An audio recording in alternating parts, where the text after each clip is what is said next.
is why, decades later, Ayrton Senna still feels untouchable. He's like the Technoblade of Formula 1, by the way.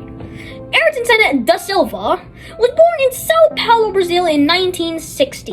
From the moment he entered motorsport, one thing was clear. He was not there to participate, he was there to dominate. Senna believed driving was not only skill, it was instinct, courage, and believed it existed for a reason.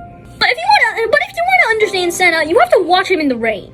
Monaco, 1984, debut year. In a slow Tolman. The next year he moves to, in 1985, he was in Lotus. 1985, in a slow Tolman, Senna carved through the field in the wet, catching Alain Prost in a much faster McLaren. The race was stopped only because of Alain Prost's massive. Not massive. I gotta admit he's good too, but I don't know if it's appropriate or not. I think it was stopped because he didn't want his ego and reputation to be damaged by a literal Tolman driver. But the message was sent.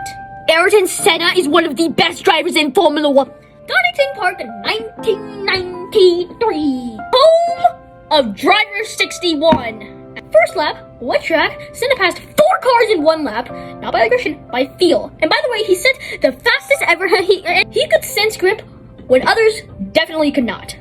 Senna was obsessed with precision.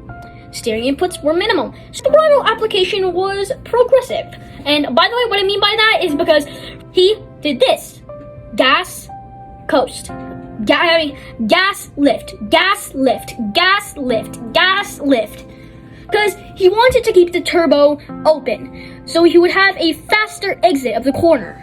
He did not slide the car unless it served a purpose. He understood balance before telemetry data made it obvious. And mentally, he was relentless. Senna believed that if he committed fully, the car would respond. Sometimes it did, sometimes it punished him. But he never drove halfway. Here's an example. The year after Alain Prost somehow became champion because of a stupid runoff area disqualification. I literally just made that title that long. 1990 Japanese Grand Prix. Wait, what was it? The Japanese Grand Prix? Senna was very mad that F1 decided to go, metaphorically decided to go like that when Senna asked if they could just either clean up the dirty side of the track or just move the P1 starting position to the clean side of the track. But no, they were like, metaphorically, to be exact. Like that. Alain Prost was P1 starting. He was basically P1 because Ayrton didn't get his P1 starting position on the clean side. Guess what happened? He just absolutely went relentless and did this. They crashed out.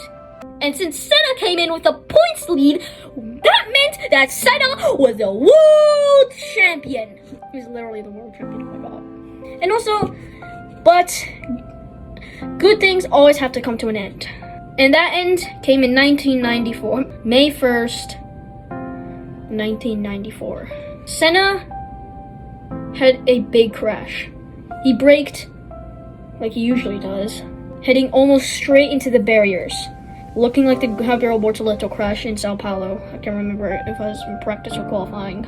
Then later that day, he was DEAD, Ayrton Senna da Silva. March 21st, 1960 to May 1st, 1994. Senna changed how drivers think about commitment, about belief, about responsibility. Push safety forwards. He inspired generations, and even now when fans talk about greatness, one name always returns. Ayrton Senna. Not because he was perfect, because he drove like nothing mattered more. So if you want more stories like this, about the drivers who changed Formula 1 forever, subscribe to the Mini Commentator. It will really help my channel. Thanks. I'm the Mini Commentator Chris. I'm about to hit the DRS zone.